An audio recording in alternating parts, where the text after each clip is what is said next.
notre message se trouve dans la première épître de Pierre, le chapitre 2, du verset 1 au verset 7. Les bébés ont besoin d'un soin et du lait pour se développer. Mais l'élément indispensable pour la croissance d'un nourrisson est le lait maternel. Ce lait comprend tous les éléments nutritifs dont son corps a besoin pour se transformer en vue de la croissance physique. Alors, comment un croyant peut croître pour le salut dans le cadre spirituel? Le croyant a besoin de croître pour le salut. Et le titre de notre message est « La croissance pour le salut ». Le texte que nous avons lu recommande aux croyants de croître pour le salut. Comment le croyant peut-il y arriver? Le passage de ce jour indique 3 processus spirituels à ce propos.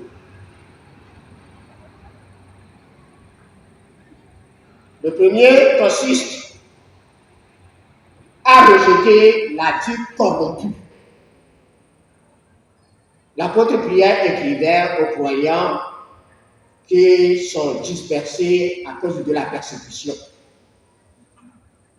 Et dans ce contexte de la persécution, la tentation est grande qu'un croyant puisse donner libre cours à sa propre vision du monde corrompu. Et c'est très important dans cette recommandation qui va aider le croyant à mener la vie qu'il faut même dans le moment de persécution, c'est rejeter tout caractère corrompu qui se trouve dans son cœur.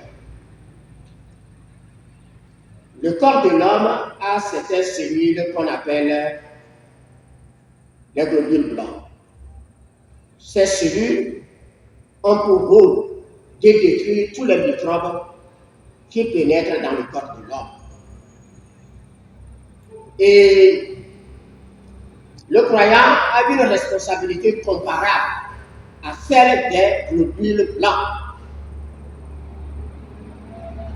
En rejetant ces caractères corrompus, le croyant se protège lui-même et se rend propre à la croissance spirituelle. Dieu montre aux croyants sa part de responsabilité en matière de croissance spirituelle. Dieu veut que le croyant renonce totalement à tout caractère corrompu afin de croître spirituellement. La ruse, la médisance, l'envie sont des caractéristiques corrompues de la sagesse de l'homme influencé par le diable. Le croyant peut se protéger de cette influence en abandonnant donc ces caractéristiques qui constituent des ouvertures à l'influence de l'ennemi. Par la foi en Jésus-Christ, le croyant peut se débarrasser de ces caractéristiques corrompues et croître spirituellement en Jésus-Christ. Alors, quand le croyant donc se dépouille de ce qui est corrompu, que doit-il faire par la suite? Le texte nous enseigne qu'il faut désirer le lait spirituel et pur. Dans ce passage, le verbe désirer signifie encore aimer ou chérir. Cela signifie que le croyant est appelé à s'attacher ardemment à la parole de Dieu, à s'édifier exclusivement par la parole de Dieu. Le régime alimentaire est important pour la croissance normale de tout homme, d'un enfant. Et les enfants qui ont un régime alimentaire équilibré sont la plupart du temps en bonne santé. Par contre, ceux qui ont un régime alimentaire déséquilibré souffrent du kwashiorkor. Ils ont un gros ventre, une grosse tête, avec de petits bras et de petits pieds.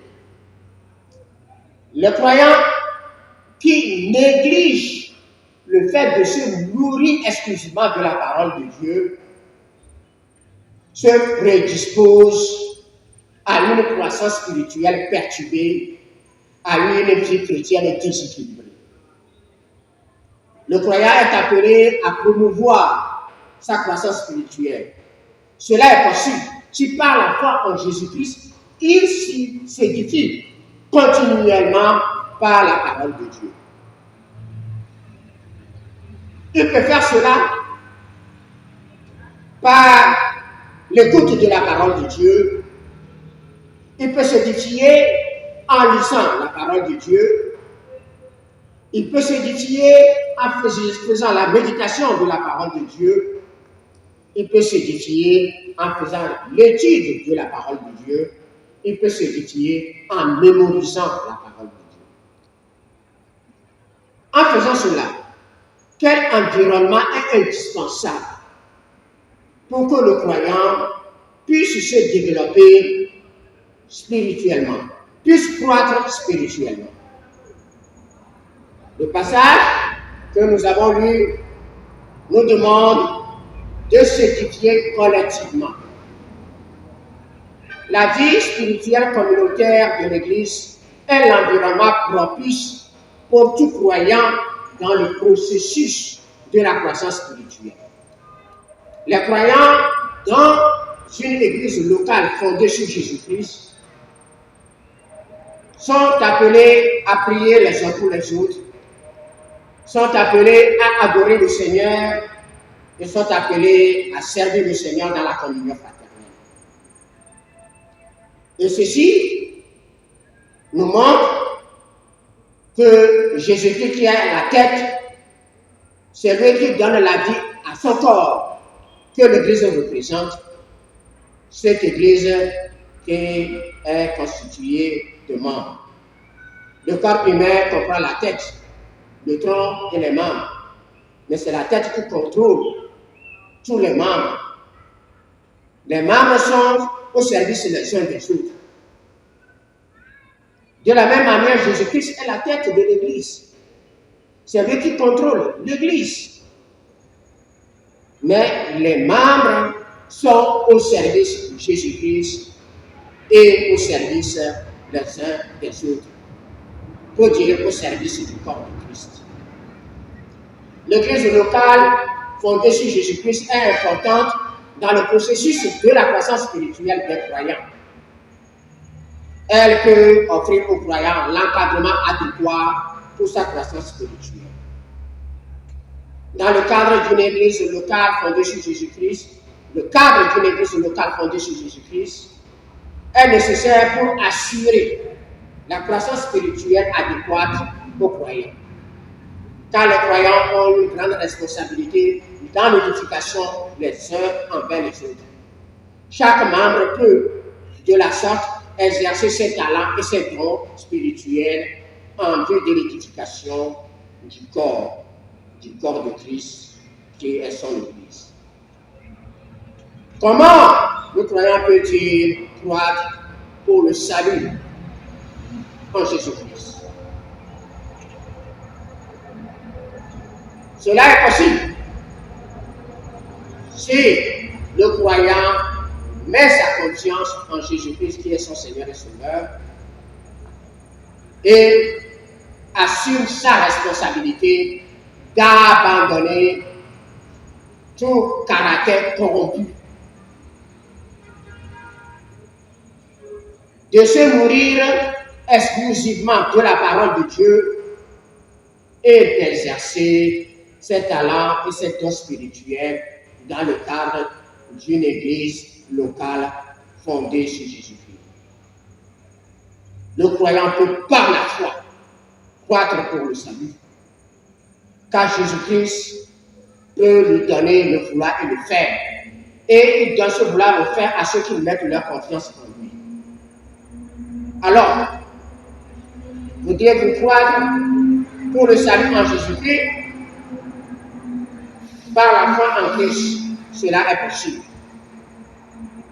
Il suffit par cette foi en Christ d'abandonner continuellement ses caractéristiques corrompues, de se nourrir continuellement et exclusivement de la parole de Dieu et d'exercer ses dons et ses talents dans le cadre d'une église locale fondée sur Jésus-Christ. Amen.